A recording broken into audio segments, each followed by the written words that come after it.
Les damos la cordial bienvenida una vez más a todos los que nos siguen a través de nuestra página web www.lamisericordiadeDiosesinfinita.com, y estas a su vez a través de las redes sociales Facebook y YouTube. En esta ocasión hemos preparado una enseñanza que se encuentra en el Evangelio de Mateo, capítulo 25, la parábola de las 10 vírgenes. Es una parábola sumamente importante. Vamos a leerla con mucho cuidado y atención en su totalidad, para luego regresarnos comentando, con la ayuda del Señor y a través de su Espíritu Santo, podamos conjuntamente, con todos los que están interesados en esta palabra, podamos entender lo que así dice Mateo capítulo 25. La palabra se lee en el nombre del Padre, del Hijo y de su Santo Espíritu, y su palabra dice: Mateo capítulo 25, versículos del 1 al 13. Entonces el reino de los cielos será semejante a 10 vírgenes, que tomando sus lámparas salieron a recibir al esposo. 5 de ellas eran prudentes y 5 insensatas. Las insensatas, tomando sus lámparas, no tomaron consigo aceite, mas las prudentes tomaron aceite en sus vasijas, juntamente con sus lámparas. Y tardándose el esposo, cabecearon todas y se durmieron. Versículo 6. Y a la medianoche se oyó un clamor: aquí viene el esposo, salid a recibirle. Entonces todas aquellas vírgenes se levantaron y arreglaron sus lámparas. Y las insensatas dijeron a las prudentes: dadnos de vuestro aceite, porque nuestras lámparas se apagan. Mas las prudentes respondieron, diciendo: para que no nos falte a nosotras ni a vosotras, id más bien a los que venden y comprad para vosotras mismas. Pero mientras ellas iban a comprar vino, el esposo y las que estaban preparadas entraron con él a las bodas, y se cerró la puerta. Después vinieron también las otras vírgenes diciendo: Señor, Señor, ábrenos. Mas él respondió y dijo: de cierto os digo que os no conozco. El 13. Velad pues, porque no sabéis el día ni la hora en que el Hijo del Hombre ha de venir. Entramos en oración. Amantísimo Señor y Padre Celestial, te damos a ti la honra y la gloria, Padre. Permítanos llegar con esta enseñanza, Señor mi Dios, que muchos ya las conocemos, Padre Santo, pero es tu Espíritu, Padre, que transforme ese conocimiento en nuestros corazones, mi Dios amado, para que nosotros podamos entender de mejor manera, Señor, lo que tú quieres dar a tu iglesia, que es el cuerpo de Cristo, Padre. Y ahora, Padre Santo, también te pido, Señor, en esta oración, Padre, por todos los hombres que están peleando con esta pandemia, esas enfermeras, esos médicos, Padre, que están trabajando a contrarreloj, Señor, y muchos de ellos están ofrendando sus vidas, Padre, por falta de equipos, por falta de apoyo, Señor, mi Dios. Pero aquí te ha placido, Señor, Dios de la gloria, porque nada se mueve si no es a través de tu santa voluntad, Padre. Es por eso, Padre Santo, que te pido, Señor, ten piedad de nosotros, apiádate de nuestros seres queridos. Te pongo en oración a mi hermano Ramiro, a mi sobrino Roberto, Señor, que están en ese foco de infección, Señor, allá en España, Padre. Te los pongo en tu preciosa mano, Señor de la gloria, en el nombre poderoso de Jesús, Padre.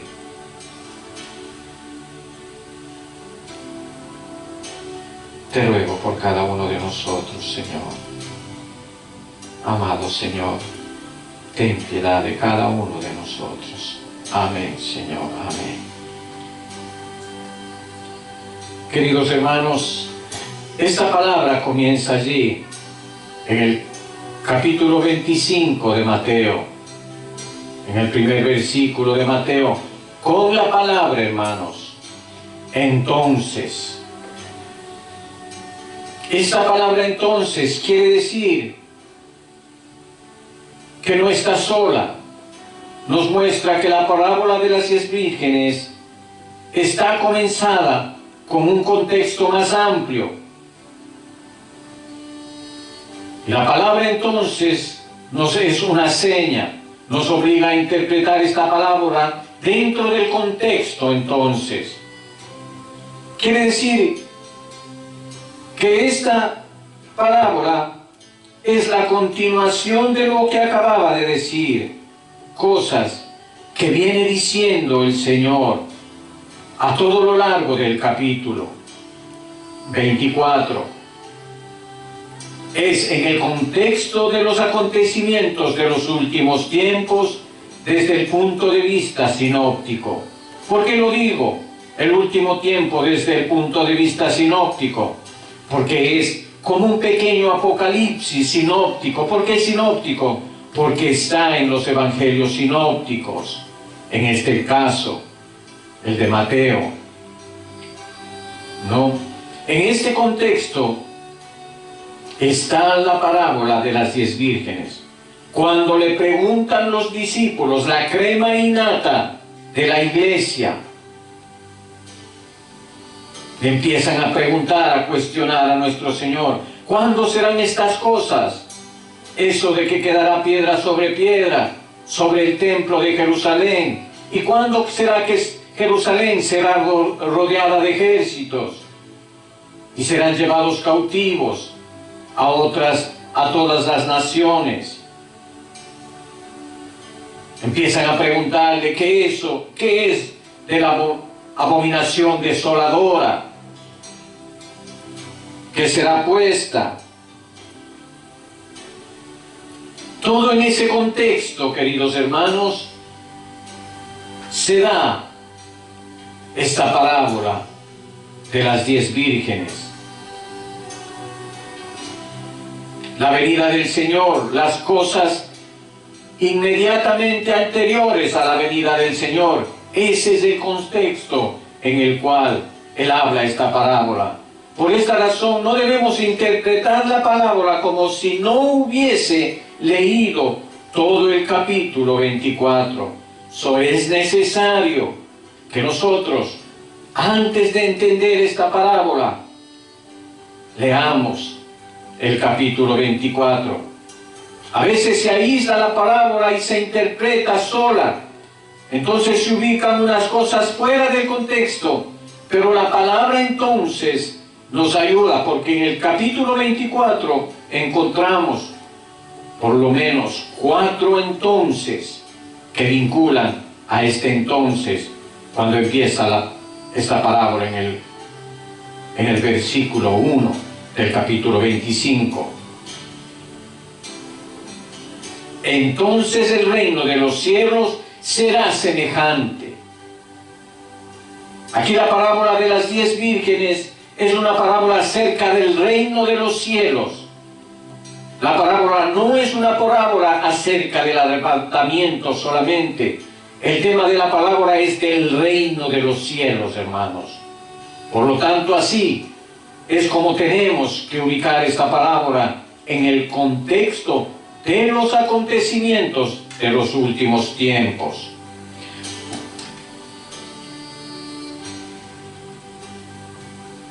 También debemos colocar esta parábola dentro de la colección de las parábolas del reino de los cielos.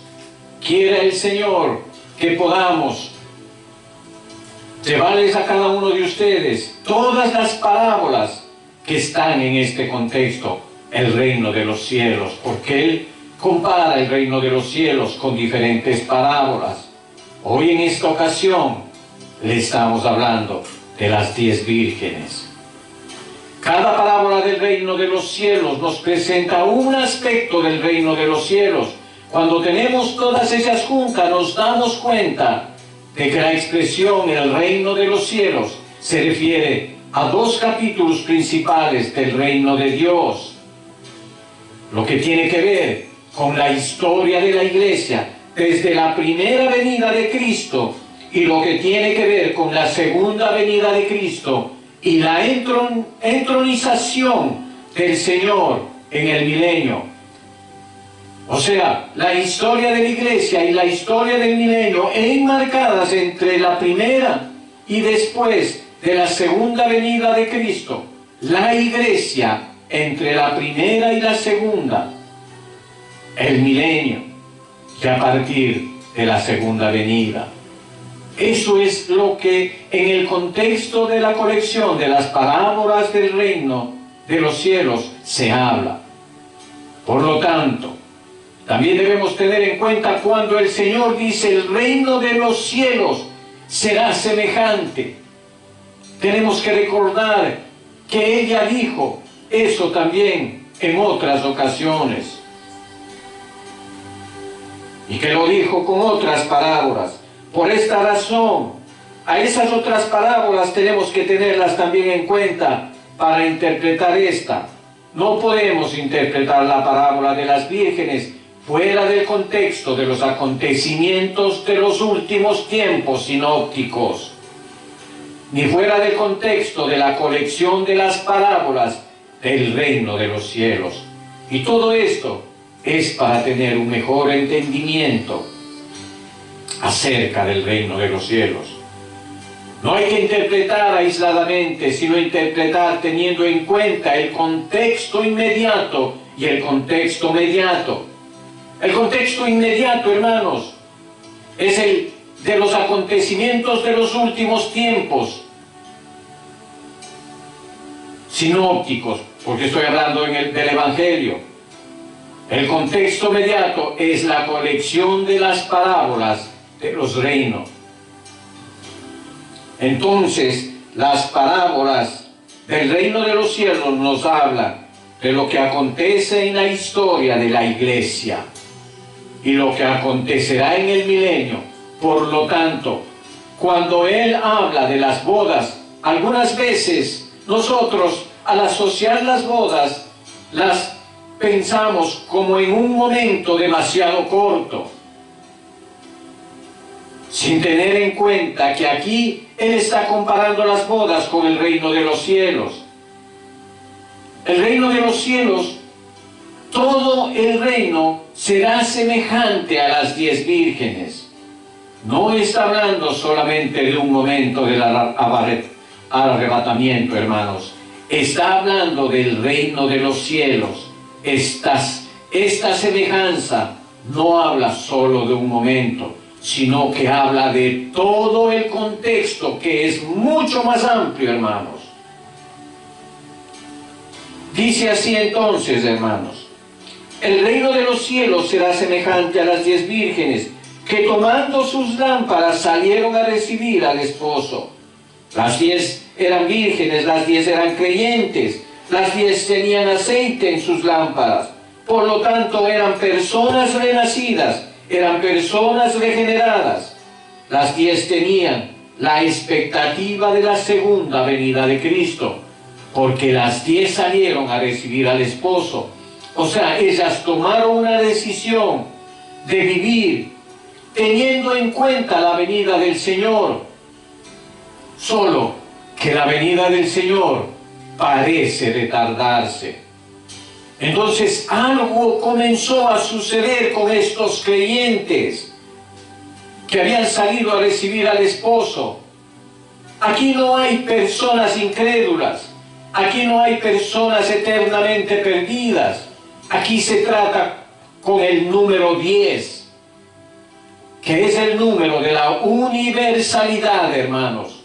En la Biblia el número 10 es el número de la generalidad, hermanos.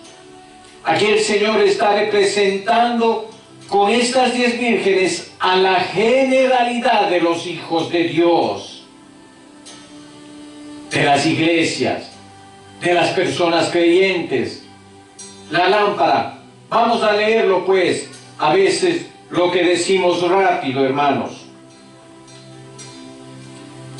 Y para que todos entendamos es necesario mostrar los versículos. Vamos al capítulo 20 de Proverbios. En el versículo 27, para que entendamos, hermanos, lo que allí dice. Proverbios, capítulo 20, versículo 27. Lámpara de Jehová es el espíritu del hombre, la cual escudriña lo más profundo del corazón. O sea que la lámpara del Señor es el espíritu del hombre. Nuestro espíritu humano es la lámpara del Señor. El espíritu de Dios en el espíritu humano hace que el espíritu humano alumbre nuestro espíritu humano. Es la lámpara. El espíritu del Señor es el aceite. Entonces el aceite en la lámpara es el espíritu de Dios en nuestro espíritu. En 1 Corintios nos dice que el que se une al Señor, un espíritu es con Él. Fíjese, hermano, en 1 Corintios nos dice que el que se une al Señor, un espíritu es con Él. Quiere decir que el Espíritu de Dios viene al espíritu del hombre y el hombre regenerado llega a ser un nuevo espíritu, como Dios había dicho y profetizado por medio de Ezequiel. Les daré un nuevo espíritu.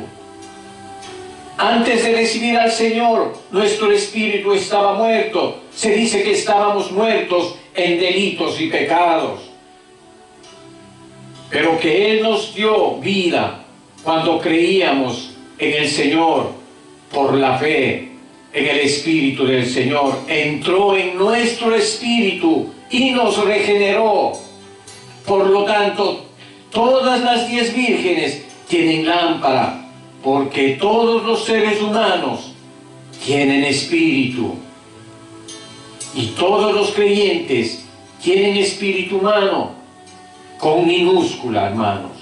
Y también todos los creyentes tienen aceite en las lámparas. O sea, tienen el Espíritu de Dios en su espíritu humano mezclado como uno solo. Entonces las 10 vírgenes tienen aceite, como vamos a ver en la lámpara. Y la lámpara se refiere a nuestro espíritu. Ese versículo es el que Pablo tenía presente en 1 Corintios capítulo 2 versículo 11. Si ustedes lo quieren ver, los invito a 1 Corintios capítulo 2. Porque ¿quién de los hombres sabe las cosas del hombre, sino el espíritu del hombre que está en él? Es la primera parte del verso 22, del versículo 22. Miren cómo concuerda eso con lo que se acaba de leer en Proverbios, la cual es la lámpara de Jehová, que es el espíritu del hombre, escudriña lo más profundo del corazón. Y aquí dice: ¿quién de los hombres sabe las cosas del hombre, sino el espíritu del hombre que está en él? O sea, que el espíritu del hombre escudriña lo más profundo de nuestro corazón y de nuestro ser. Entonces la lámpara se refiere a nuestro espíritu humano. Ahora dice en Mateo 25:1, tomando sus lámparas salieron, dice, a recibir al esposo. Aquí queremos utilizar un énfasis en la palabra tomar. Hay que tomar la lámpara, hay que tomar la vasija. Tomar la lámpara es un ejercicio de responsabilidad. Tomar la vasija es un ejercicio de responsabilidad. Pero tomar la lámpara, nadie, si no hubiese recibido al Señor, si no hubiera responsablemente recibido al Señor por la gracia de Dios, nadie podría haberlo hecho sin antes recibir todo don divino que viene de Él por gracia. Así que tienen el Espíritu del Señor. En su espíritu las 10 vírgenes son creyentes regeneradas. Tomando sus lámparas, salieron a recibir al esposo. Hubo la decisión de esperarlo, de recibirlo. Pero dice, 5 de ellas eran prudentes y 5 insensatas. Es decir, insensato es el que actúa sin ejercer su alma debidamente. La palabra insensato quiere decir una persona que no está en sus 5 sentidos. Es una persona necia o fatua, una persona que no es cuidadosa, que no examina bien.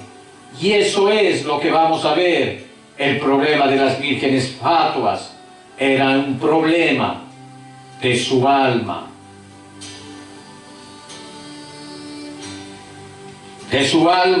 de su irresponsabilidad.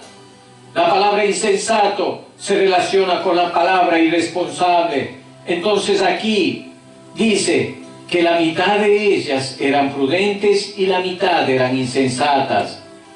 Y la prudencia y la insensatez se revela en el resto de la parábola. O sea, el Señor nos quiere enseñar a cada uno de nosotros en qué consiste la verdadera prudencia y cuál es la verdadera insensatez. ¿Qué es irresponsabilidad?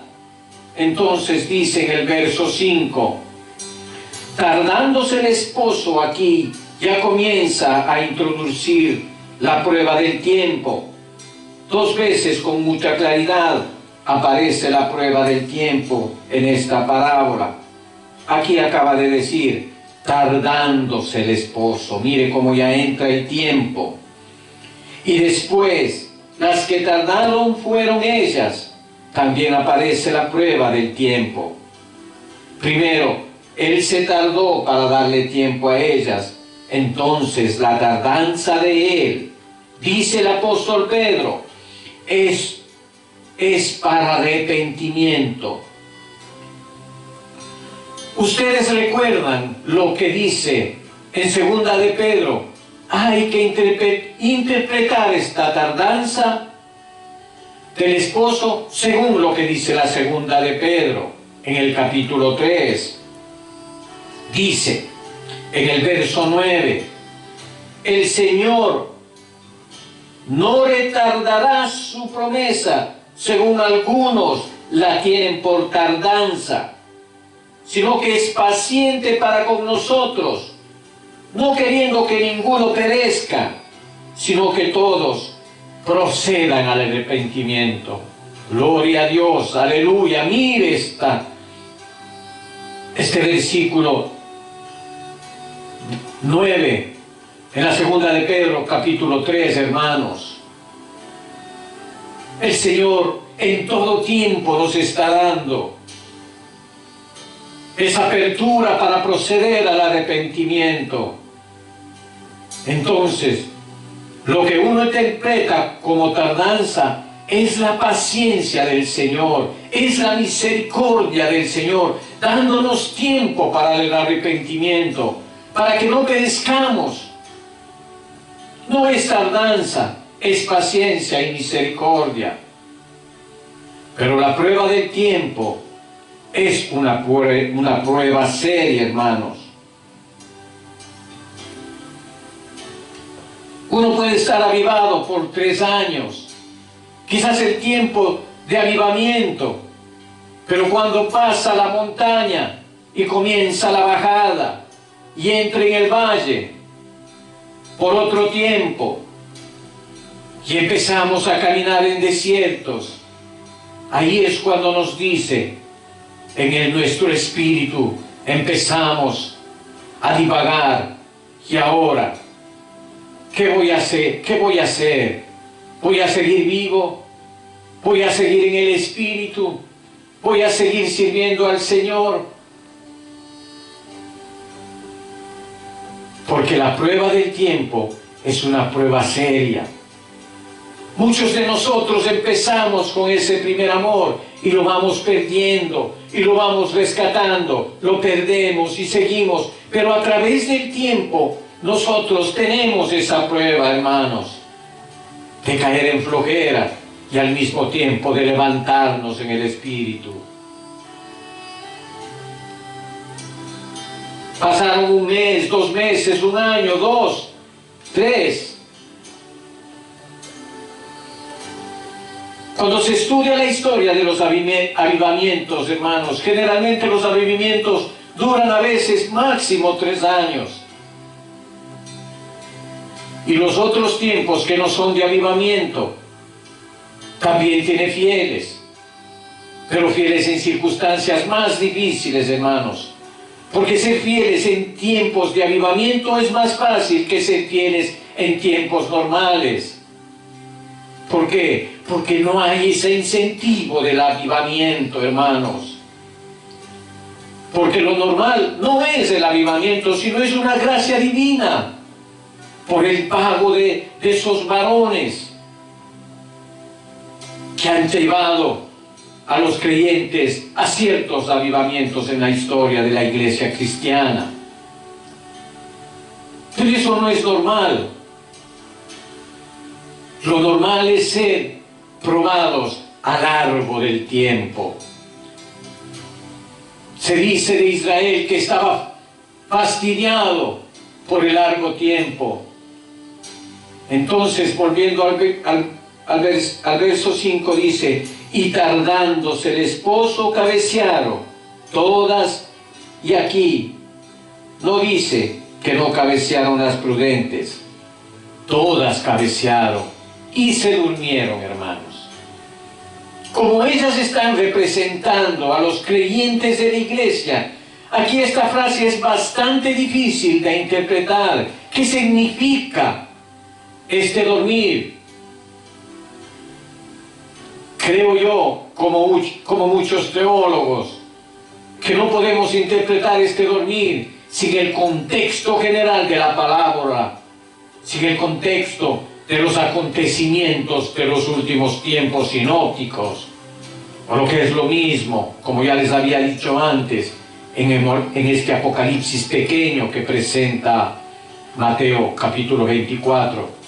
Si el contexto de la colección de las parábolas del reino de los cielos, como está hablando de la venida del Señor y está hablando de lo que pasa con los santos, que son como estas 10 vírgenes mientras el Señor viene, lo más probable es, y lo digo así sin dogmatismo,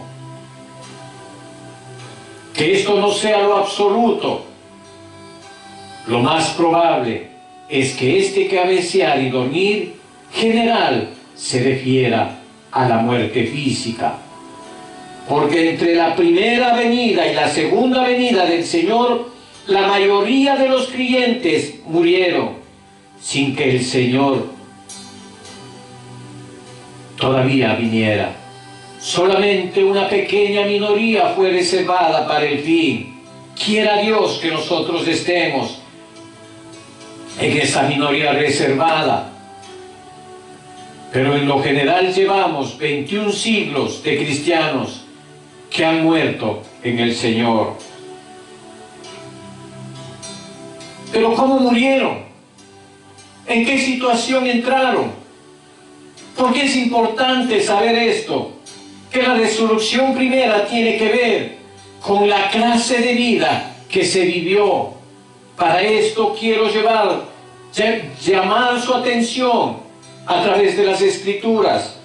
En primera a los Corintios, capítulo 15, de los versículos 36 al 38. Les invito a leer: necio, ¿qué es la misma palabra de insensato o fatuo? Lo que tú siembras no se vivifica si no muere antes. Es decir, primero hay que morir a nosotros mismos para vivir por el Espíritu, y primero hay que morir físicamente para resucitar. Y lo que siembras no es el cuerpo que ha de salir, sino el grano desnudo, ya sea de trigo o de otro grano. Pero Dios le da el cuerpo como Él quiso, y cada semilla su propio cuerpo. Dios le da el cuerpo a cada semilla que fue sembrada. Cada uno de nosotros es como una semilla que fue sembrada. Morimos para esperar la resurrección, y el Señor a cada uno le dará un cuerpo como el Señor quiere. Pero entonces el resto del pasaje nos dice cómo es que Él quiere, y dice: y a cada semilla su propio cuerpo. O sea, que no todos resucitarán con gloria idéntica. Vamos ahora a la segunda de Corintios, en el capítulo 4, donde la palabra del Señor habla en el verso 17. Porque esta leve tribulación momentánea produce en nosotros una cada vez más excelente y eterno peso de gloria, hermanos. O sea, lo que vivimos aquí en la tierra tiene repercusiones en lo que se llama peso de gloria. El peso de gloria es la calidad de la resurrección que vamos a tener por lo que hemos vivido, hermanos. Por eso en Hebreos se dice que algunos no aceptaron el rescate porque esperaban una mejor resurrección, hermanos.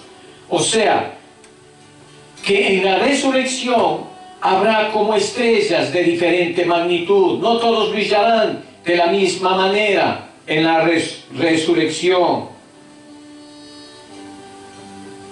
Sigamos leyendo ahora, allí en Primera de Corintios, capítulo 15, para que veamos ese aspecto que es necesario tenerlo presente en este contexto. Sigue diciendo desde el verso del 39 al 44, hermanos. Síganme en su Biblia, hermanos. No toda carne es la misma carne. O sea, Él está mostrando las distinciones que habrá en la resurrección, sino que una carne es la de los hombres, otra es la de las bestias, otra es la de los peces, otra es de las aves. Y hay cuerpos celestiales y cuerpos terrenales, pero una es la gloria de los celestiales y otra es la de los terrenales. Una es la gloria del sol y otra es la gloria de la luna y otra es la gloria de las estrellas. Pues una estrella es diferente de otra en gloria. Entonces, Él está mostrando las distinciones que hay en los cuerpos que vienen de la resurrección. Continuemos. Así también es la resurrección de los muertos. se siembra en corrupción, se resucita en incorrupción, en el 43. Se siembra en deshonra, se resucitará en gloria. Se siembra en debilidad y se resucitará en poder. Y el 44. Se siembra en cuerpo animal y se resucitará en cuerpo espiritual. Entonces nos damos cuenta de que aquí así será en la resurrección. Como hay distinción entre las lumbreras, que una tiene una gloria diferente de otra, si miras en el Espíritu, vas a poder diferenciar entre un arcángel de un ángel, como lo haces en la carne. Tú sabes quién es un general y quién es un soldado raso. ¿Se dan cuenta, queridos hermanos? Eso se nota, se verá la diferencia. Entonces en la resurrección, una estrella diferiría de la otra en gloria. Por ejemplo, quien esté sobre 10 ciudades, su responsabilidad tiene una gloria de una decápolis. Y quien esté sobre 5 ciudades en autoridad tiene una gloria menor. No es un gobernador de una decápolis. Otro solo de una pentápolis, hermanos. Otro puede ser de una ciudad, puede ser el prefecto o el alcalde. Y otro puede ser un ciudadano, sin ser un alcalde. Todos son salvos, hermanos, los ciudadanos que están en la ciudad del reino. No están en el infierno, son personas salvas. El contexto de las 10 vírgenes.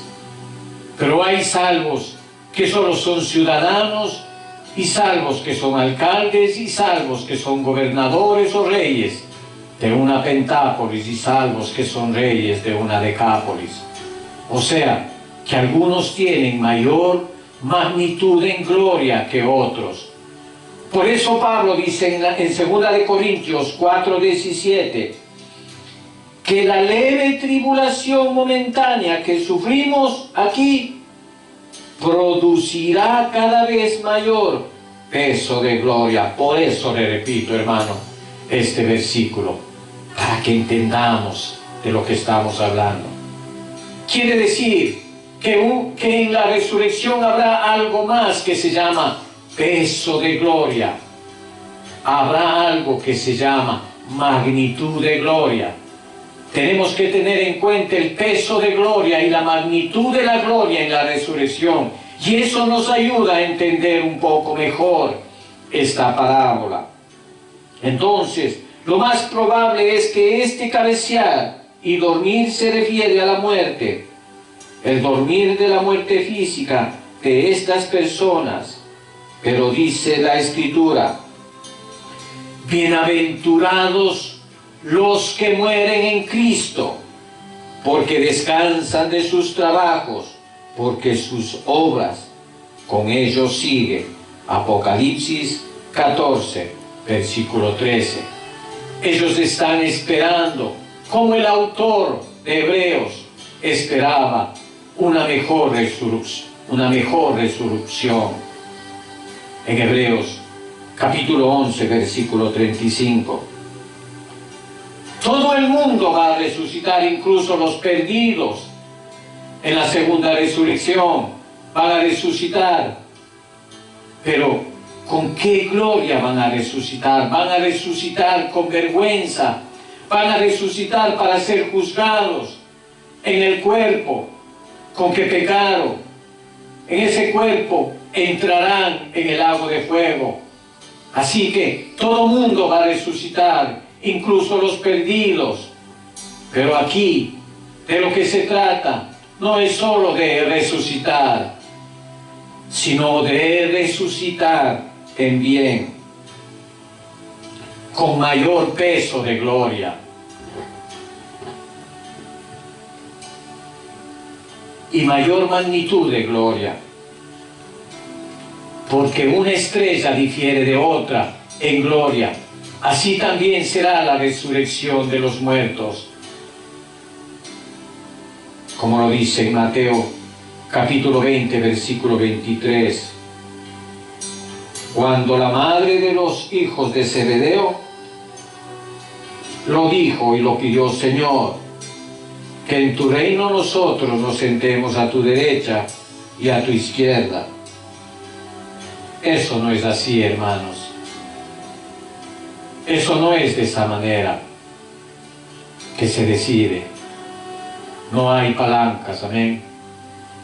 Por eso el Señor dice: que ninguno tome tu lugar, que ninguno tome tu corona. No te dejes robar ese peso de gloria. Quiere decir que una persona a quien Dios le quiere dar una determinada gloria, otro va a tenerla. Si esa persona se descuida. Y por eso se habla de una carrera, de que tenemos que correr la carrera que todos corremos, pero que solo uno lleve el premio. Todos corren, pero no todos se llevan el premio. Ese premio no se refiere a la salvación. La salvación no es un premio, la salvación es un don. Y los cristianos ya lo tenemos.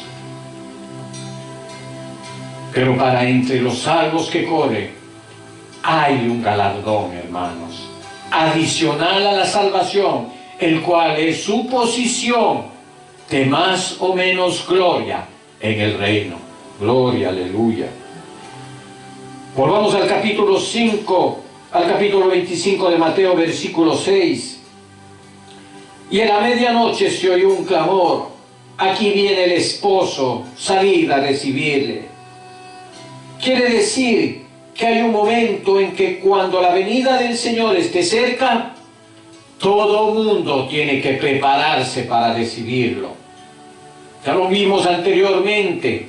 Él, cuando tarda, nos da esa oportunidad de arrepentimiento.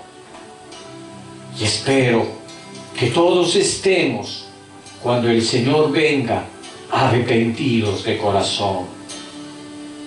Acuérdese de que no todos los que van a recibir al Señor estaremos aquí en la tierra. La mayoría de los hijos de Dios están en el paraíso y tienen que ser reunidos de un extremo de los cielos hasta el otro para venir a tomar sus cuerpos para resucitar.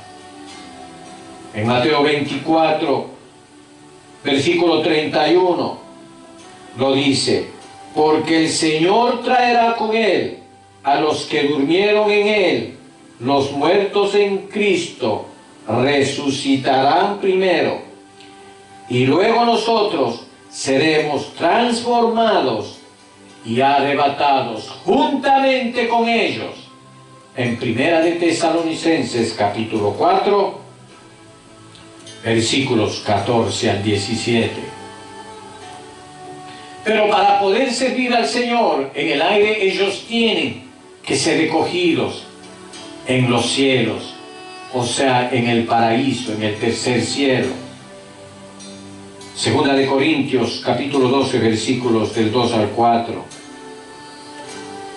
Y venir a tomar sus cuerpos, y allí en sus cuerpos aparecerá lo que ellos son, ángeles o arcángeles, hablando figuradamente.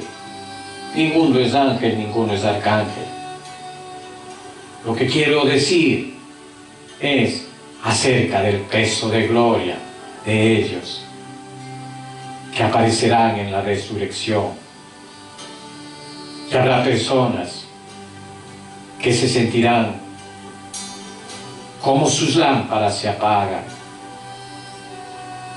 No se han apagado, pero sienten como que si se apagaran, como que tienen poca fuerza en su espíritu. Entonces hay que tener en cuenta lo que dice acá en el verso 7. Entonces todas aquellas vírgenes se levantaron y arreglaron sus lámparas. Aquel asunto eran las lámparas Pero dice, y las insensatas dijeron a las prudentes, dadnos vuestro aceite, porque nuestras lámparas se apagan. Noten, qué cosa curiosa. Esta sola frase, el Señor Jesús deriva toda la teoría de las obras, de más allá del deber y del purgatorio que utilizan los católicos. Porque los católicos dicen, bueno, San Francisco hizo tantas buenas obras y que les sobran para la salvación, entonces lo que les sobra se les puede aplicar a otra persona. Si compra un sufragio, entonces los que compran sufragios es como que si estuvieran comprando los méritos de los santos. Esa es la teoría del purgatorio católico, o sea, las indulgencias me refiero. Porque ellos piensan que se salvan por obras, y entonces, como ellos hicieron tantas buenas obras, tienen un almacén de méritos que a través de un negocio aquí, con los jerarcas del catolicismo, pueden hacer la transferencia, podríamos decir ahora, como estamos en estos tiempos, una transferencia electrónica de los fondos de San Francisco o de Santa Teresa y de cualquier otro. Pero aquí el Señor nos muestra en esta frase, hermanos, que eso no es así. Esta es una responsabilidad personal. Danos de vuestro aceite, porque nuestras lámparas se apagan. No se habían apagado, pero se sentían como insuficientes.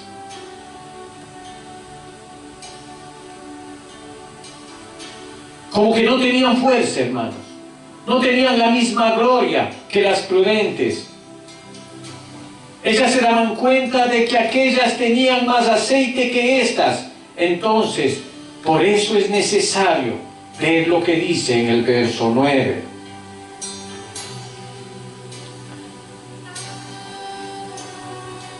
Y en el verso 9, mas las prudentes respondieron diciendo, para que nos falte a nosotras, para que no nos falte a nosotras y a vosotras, id más bien a los que venden y comprad para vosotras mismas. ¿Qué cosa es esto, hermanos? Comprar para vosotras mismas. Aquí el verbo clave es comprar. La palabra comprar quiere decir pagar un precio, hermanos. Así como habla la palabra tomar las lámparas es un ejercicio responsable, es decir, al Señor, sustentados en su gracia, pero ejercitando la responsabilidad sostenida, la responsabilidad en la gracia, pero no desaparecida, la responsabilidad. Así también habla de tomar las vasijas y tomar el aceite para ellas. La vasija ya no es la lámpara. La vasija se refiere a lo que contiene de reserva de aceite para la lámpara. La vasija es para contener un aceite adicional. Y el aceite en la lámpara es una cosa y el aceite en la vasija es otra. Tener aceite en la lámpara es ser regenerado. Todo hijo de Dios tiene aceite en la lámpara, pero no todos tienen aceite, además también en la vasija. Y la prudencia, la sensatez, la responsabilidad consiste en procurarse por tener aceite adicional. No solamente tener aceite en las lámparas, sino en la vasija. La vasija se refiere a nuestra alma, incluso nuestro cuerpo, porque también cuando estemos cansados el Espíritu vivifica nuestros cuerpos mortales. O sea que hay un aceite adicional para la lámpara en la vasija, hermanos. Y para nuestra alma y nuestro cuerpo mortal. Entonces, hay que ejercitar la responsabilidad por lo que la palabra aquí nos dice. Primero hay que comprar. Quiere decir que unas habían comprado, las prudentes habían comprado, habían pagado a tiempo el precio, porque esta es una cuestión de prueba, de tiempo, hermanos. A tiempo. Es decir, que tenemos que aprovechar el tiempo para pagar el precio, hermanos, para poder tener ese aceite adicional en la vasija, como en nuestra lámpara. El aceite en nuestro espíritu es un regalo. Dice que al que creyere se le da el espíritu. El espíritu es un don del Espíritu de Dios. En nuestro espíritu es un don. Pero para el espíritu en la vasija se necesita un precio. Hay que pagar un precio para tener aceite en la vasija. Para que el espíritu que hemos recibido no esté ungido, nuestros pensamientos, sentimientos, voluntad, incluso la debilidad de nuestro cuerpo, tenemos que pagar un precio.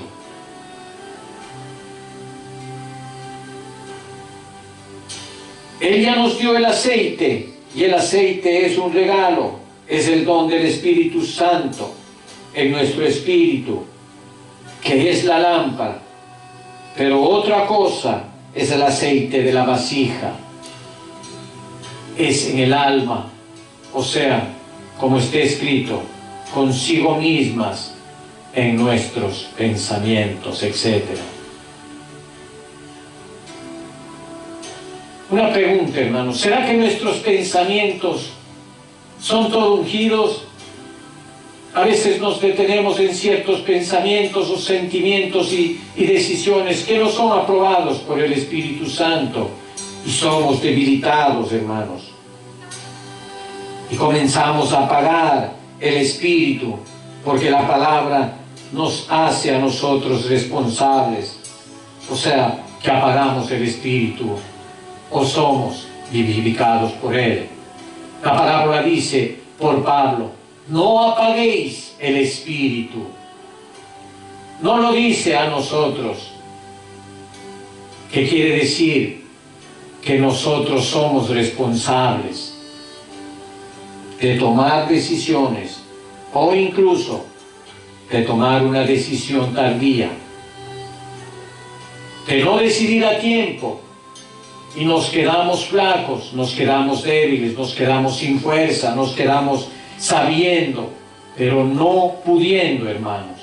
Entonces a tiempo tenemos que tomar una decisión ungida para que ese pensamiento, sentimiento o decisión sea cortado a tiempo, para que nuestro espíritu no se apague, no se disminuya la fuerza de la resurrección en nuestro ser.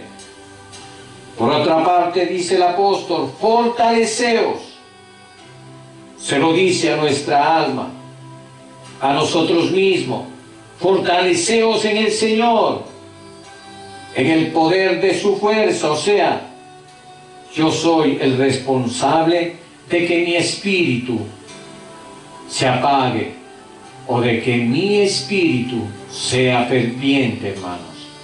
El mandamiento de ser ferviente no se nos da a nosotros, ser fervientes en el espíritu. No apaguéis el espíritu. Yo lo soy. Es mi alma la que apaga el espíritu, hermanos. O es mi alma la que se hace ferviente al espíritu. Por ejemplo, el Señor Jesús dice: el que a mí viene, de su interior correrán ríos de agua viva.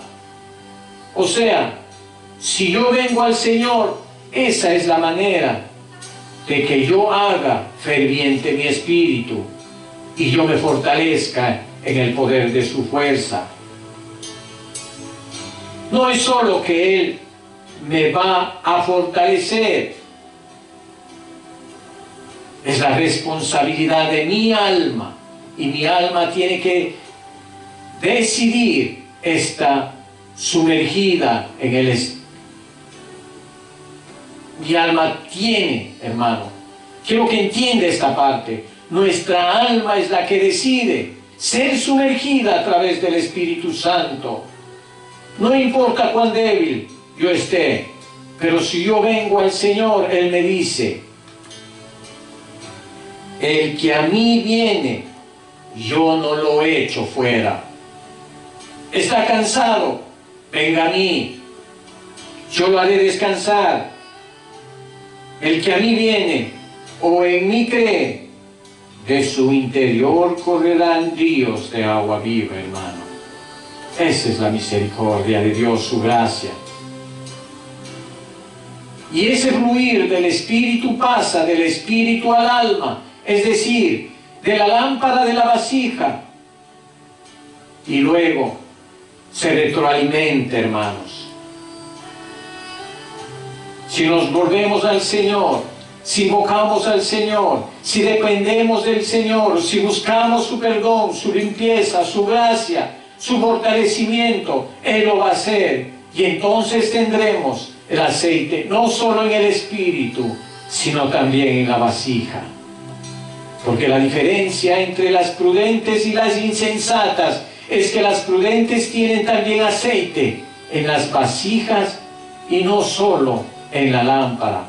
Entonces, por eso siguiendo, dice, para que no nos falte a nosotras y a vosotras, porque en este caso no hay compra ni venta de indulgencias, sino que cada uno es responsable de su peso y de su magnitud de gloria, con que resucitará,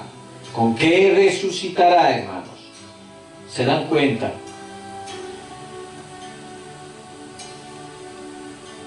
Y más bien a los que venden y comprad para vosotras mismas. Así que también hay gente que vende, hermanos. ¿A quiénes se refiere esta gente que vende? Son edificadores de la iglesia, hermanos, que nos ayudan a andar en el Espíritu, en un discipulado. Cuando estamos caídos nos levantan. Ellos son los que venden, edificadores de Dios. Si pagamos a Dios el precio, pues en el Espíritu no se puede comprar de los hombres, aunque el hombre de Dios nos puede ayudar de gracia, pero esforzándonos nosotros en ella.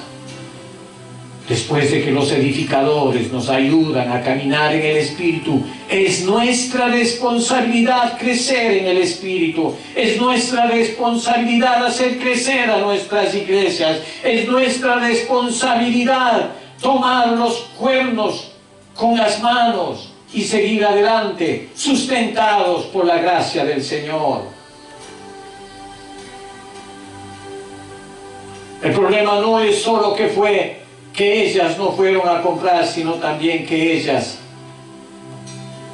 fueron a pagar el precio demasiado tarde. Se les pasó el tiempo, hermanos, y se les acabó sin haberlo aprovechado en creer en Cristo, en madurar, en servir. Entonces, por eso se dice, comprad para vosotras mismas. Ahora dice que hay personas que venden aceite, y esto es muy interesante, pero no eran ellas, no eran las vírgenes las que vendían, no, hermano. Ellas tenían que ir a pagar un precio. para ser llenas de aceite. El verso 10.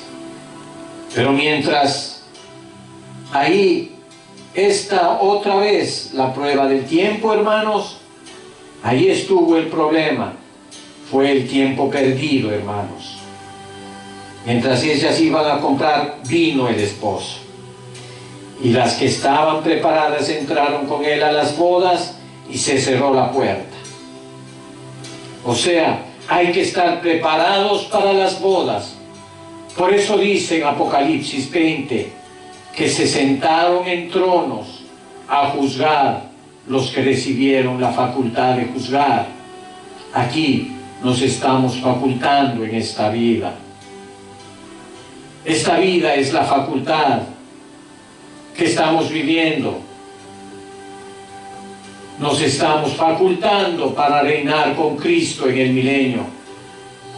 La parte del reino de los cielos, que es el milenio, que es las bodas, porque la parábola de las bodas de las vírgenes con Cristo es una semejanza del reino. Y cuando venga Cristo, entraremos con Él al milenio. Entonces, para reinar en el reino, en el milenio, las vírgenes tienen que estar preparadas. Y estar preparadas quiere decir, como dice el Señor, erguidos, porque nuestra salvación está cerca. Personas que están en espíritu, que están con la disposición de servir, y que a última hora no dicen, no nos alcanzó.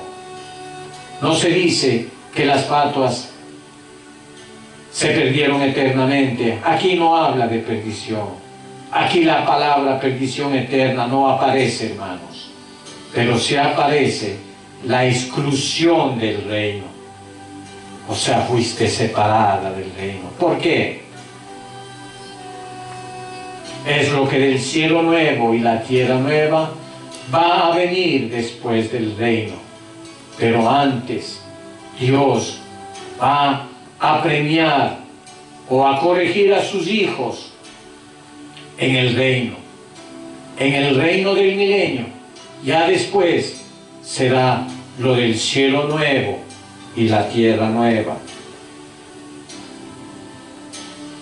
Durante el milenio, ellas, las insensatas, estarán en circunstancias no muy agradables y habrán aprendido lo que es ser descuidada, para entonces, corregidas, estén listas para la nueva Jerusalén.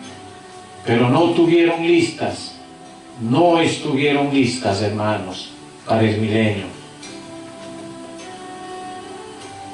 Entonces, esto es lo delicado acá. Versículo 11. Después vinieron también las otras vírgenes diciendo, Señor, Señor, ábrenos. Ellas lo confesaban como Señor, pero el Señor no las reconoció, dignas del reino, dignas del milenio. Mas Él respondió y dijo, de cierto os digo que os no conozco. Entonces, este conocer, hermanos, no quiere decir que Dios no es omnisciente y que no sabe quién son ellas, sino que este no reconocer es no reconocer las dignas, hermano. No os conozco, quiere decir, no las conozco dignas del reino. Por eso, esa expresión de dignos la dice el Señor Jesús y lo dice por Pablo, para que seáis tenidos por dignos del reino, por el cual asimismo padecéis, en 2 de Tesalonicenses, capítulo 11, versículo 5. Ese padecer por el reino es el comprar aceite para la vasija. Amén, aleluya, hermano. Verso 13. Velad pues. Otra vez se apela a nuestra responsabilidad. Velar. porque no sabéis el día ni la hora en que el Hijo del Hombre ha de venir. Entonces, hermanos, yo pienso que esta parábola nos habla cosas serias, hermanos. Es una parábola bastante seria, si la podemos analizar a fondo. En el verso 4 decía: mas las prudentes tomaron aceite en sus vasijas juntamente con sus lámparas. Tomaron aceite en sus vasijas, o sea, ejercieron la responsabilidad de tomar el aceite en sus vasijas juntamente con sus lámparas. Ellas no dijeron, bueno, yo ya soy salva, siempre salva, no hay problema. No, ellas querían reinar y estar en las bodas. La boda se refiere al reino, o sea, ellas querían estar en el reino, porque el reino de los cielos es semejante a esta boda. Amén. Es tiempo de orar. Amantísimo Padre y Dios celestial, te damos gracias, Padre Santo, porque a través de esta hermosa parábola, Señor, podemos entender tu gloria, Padre, que es infinita, Señor, mi Dios. Ayúdanos, Señor, con nuestras lámparas y nuestra vasija, Señor, y estar a tiempo contigo, mi Dios amado. En el nombre de Jesús, yo te pido. Amén, Señor. Amén.